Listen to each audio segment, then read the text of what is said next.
Hey guys, and welcome back to the channel. My name is Ari, and stick around for a really quick video.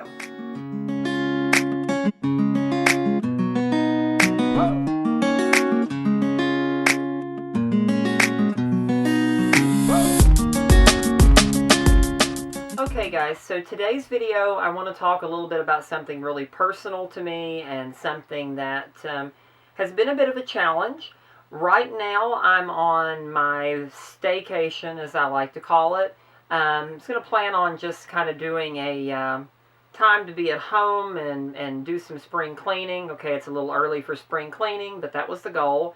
But my plans to try to do some cleaning and relax kind of got thrown for a loop right before I went on this little vacation. So I want to talk a little bit about that, what it means in my life, how I'm dealing with it, and how it kind of can affect the overall community. So stick around for that. Time for a little break here. So as I've said before, I live a good 10 hours away from my nearest family member. My best friend is actually 3 hours away. So I'm kind of out here on my own.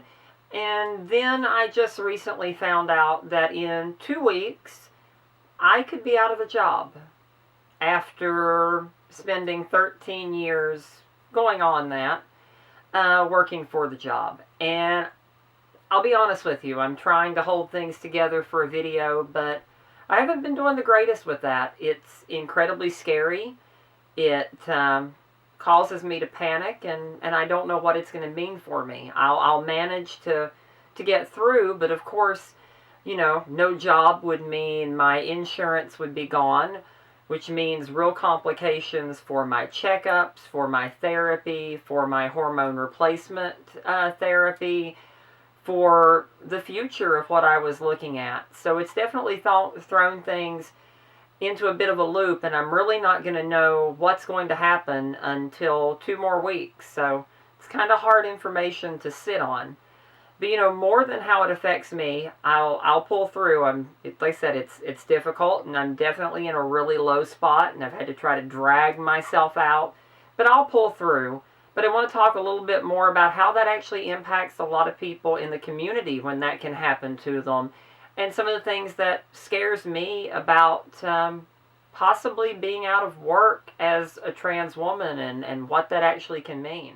So I've been really blessed through my transition. I was lucky enough to work for a company that had a non-discrimination policy, and that was really important. Also inclusive health insurance. And all that's been really important because that's not the case, you know, in a lot of places.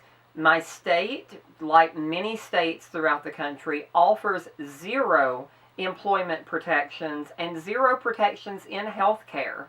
You know, it's a reality that as a trans woman, you could go to a doctor, tell them the situation, and they can refuse to take care of you. Or you can apply for a job and be turned down for no other reason than being trans and have nothing you can do about it. You know, in my case, you know, I had a lot of big goals for this year, and I still do. I'm not giving up on my goals. I'm going to fight like hell for every single goal I have. But when, you know, it takes money to do a lot of these things, to get your ID changed, to get your birth certificate changed, to get your name changed. And when you have a male name and you put in an application and you've got to put down that legal name and fill out that legal information, then when you show up for an interview, you're kind of out. And that puts all of your personal business right out there on the table, and it gives them the opportunity, especially in a state like where I live, to say, no thanks, we're not interested. You know, even in the healthcare, you know, going to the therapist, you know, that's something that most of us have to have if we're looking at medical transition. Yes, you can find some places that do an informed consent model on HRT, but there is no informed consent on any of the surgeries. So to put that in perspective, you know, a cisgender woman can walk in to any plastic surgeon's office and have a breast augmentation. As long as their health is good, that's something that they can do. But unfortunately for the trans community, whether you agree or disagree, I happen to disagree, we have what's called a gatekeeper method. And what that means is you go into that office and you can't do anything without that letter from your therapist. When it comes to gender confirmation surgery, something that I really want to look for within the next couple of years, that's not an option without that therapist and doctor's letter giving you the go-ahead. Basically, we look at everything in the medical field when it comes to things like, you know, what they like to call cosmetic surgery, which is not cosmetic if you're trans, as a side note, but things like an augmentation. And we say a cisgender woman or a cisgender man can make their own decisions on what they want. But trans people get told you can't make your own decision. We're going to make the decision for you. We're going to have to go through an approval process. And for low-income trans people, for trans people who are out of work, who have no health insurance, that creates a real problem. You know, when you think about trans people who don't have a job, that means you can't get that letter from a therapist. That means that maybe you don't get access to your hormones. You know, you lose your health insurance, then that means the real possibility, something that I look at that scares me, which is you may not get that refill on your prescription. You know, everything that you've done might come crumbling down.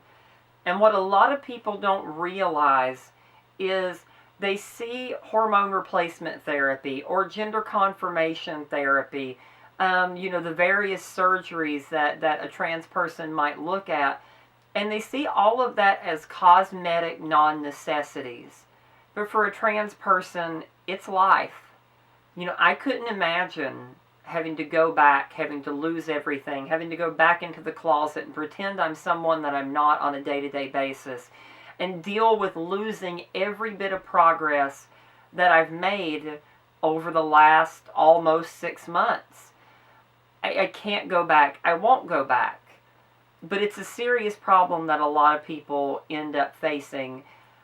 And I've kind of come to understand that maybe even a little better now, because it's a serious concern for me looking at going forward. So this week, with me on staycation, I'm going to try to do more videos every day. It helps keep my mind occupied when I'm trying to figure out what's going to happen with this. I have 2 weeks to just find out where I'm going to be at, if I'm going to have a job or not, which is incredibly scary. But I'm going to use my time this week to try to do videos as much as possible. I'm not going to say every day, but I'll do as much as possible, whatever's on my mind. To kind of go to a closing, I really do appreciate you guys for watching the videos. I hope that this one isn't too much of a Debbie Downer. I'm not trying to be, but I'm also trying to be real, and I want you to know what's really going on in my life. You know, this is a snapshot of the life of just one trans person. There are a lot more out there who live in fear all the time, who, it's not a question of will I lose my job, it's will I ever find one. So, you know, I want to try to show what's going on in my life. I want you guys to really have the opportunity to know me. I want this opportunity to discuss and get things off my chest. So I hope you enjoy the video. If you do, please give it a thumbs up. Go back through and watch any of the other videos. Most of them are a little bit more happier than this one is. But also click subscribe. For the people who have already subscribed, I believe we had 50 subscribers, and that may not seem like a lot, but I thank each and every one of you for clicking that subscribe button and joining our little community. Get involved, leave comments, suggestions, and if you're just watching now for the first time and you're not a subscriber, click the subscribe button.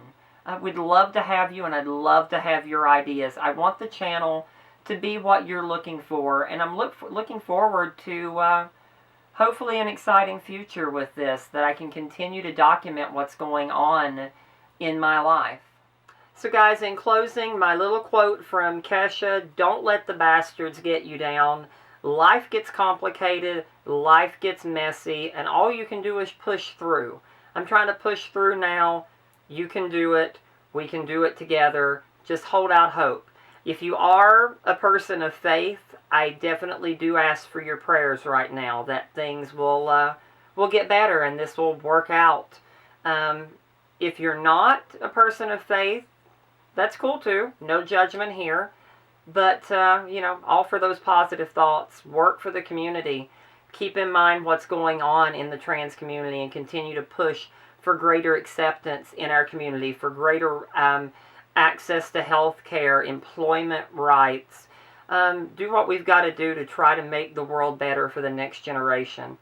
Anyway, guys, love you. Thanks for watching the video. Thanks for subscribing to the channel, and have a fantastic day.